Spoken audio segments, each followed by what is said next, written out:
भैरवनाथ व रुद्र अपनी योग शक्ति से मुंबई के सीएसटी स्टेशन के पास पहुंच चुके थे। रुद्र अपने वास्तविक शरीर के साथ 7 वर्ष बाद मुंबई पहुंचा था।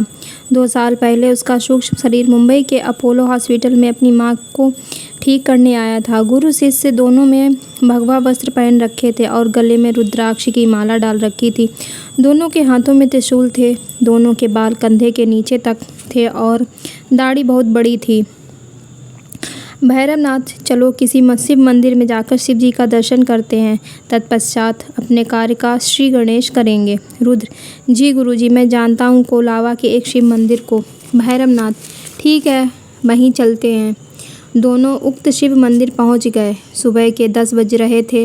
संयोग से उस दिन सोमवार ही था। उस दिन के पुजारी डॉक्टर रमाकांत आए थे। भोलेनाथ के दर्शन के बाद रुद्र व भैरवनाथ ने प्रसाद ग्रहण किया। जब दोनों प्रसाद ग्रहण कर रहे थे तो डॉक्टर साहब उनको बड़े ध्यान से देख रहे थे।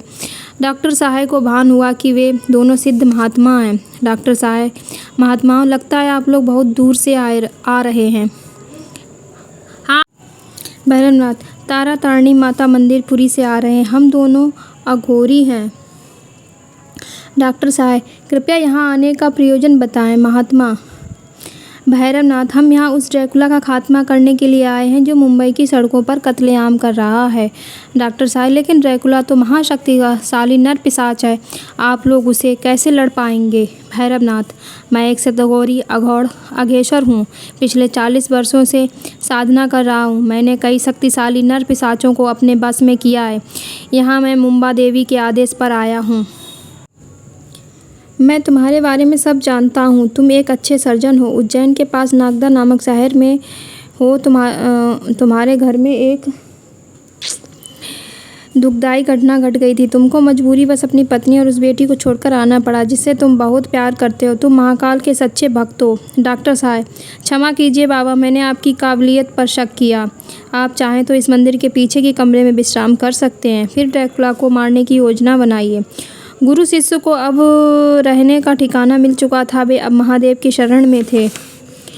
मुंबई से मौत का तांडव चल रहा था जिससे इंस्पेक्टर सूर्य भी परेशान था, लेकिन आज भी उसे अपने मित्र रुद्र की याद आती थी। आज भी वह प्रत्येक शनिवार को रात को किसी शमशान घाट में दूर जरूर रुकता था। वहाँ वह बियर की 2 बोतलें निकालता था और पीना शुरू करता था। उसे लगता था कि मेरे दोस्त आएगा मुझे कंपनी देने के लिए। अब उसे शमशान घाट से डर नहीं लगता था।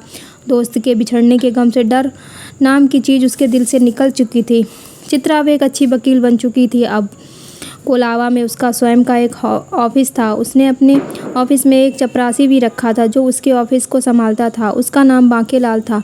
बांकेलाल हरियाणा से मुंबई आया था। चित्रा का ऑफिस एक अपार्टमेंट में था। बांकेलाल अपार्टमेंट में ही सर्वेंट क्वार्टर में ही अपनी पत्नी व 3 बच्चों के साथ रहता था। उसकी पत्नी का नाम फूलवती था। फूलवती काफ़ी मोटी थी। पति पत्नी में अक्सर लड़ाई हुआ करती थी। फूलमती, सुनो जी, ये ड्रैकुला क्या सिर्फ औरतों को ही अपना शिकार बना रहा है? बांकेलाल, हाँ, वह सिर्फ औरतों को ही अपना शिकार बना रहा है। लेकिन तुम ये क्यों पूछ रही हो? फूलमती, अगर ड्रैकुला का आमना सामना मेरे साथ हो गया तो? बांकेलाल, मैं दुआ करूँगा भगवान से।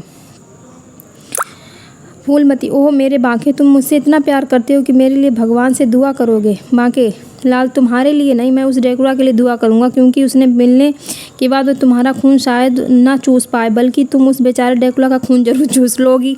बेचारा काउंट ड्रैकुला, तुम खून चूसने वाली चुड़ैल के सामने भला कहाँ टिक सकेगा? फूलमती, अच्छा, मैं खून चूसने वाली चुड़ैल हूँ? अभी बताती हूँ। फूलमती उसे मारने दौड़ी और बांकेलाल उसे बचाने की कोशिश करता है। बांकेलाल, 12 साल से तू मेरा खून चूस रही है, क्या हालत कर दी है।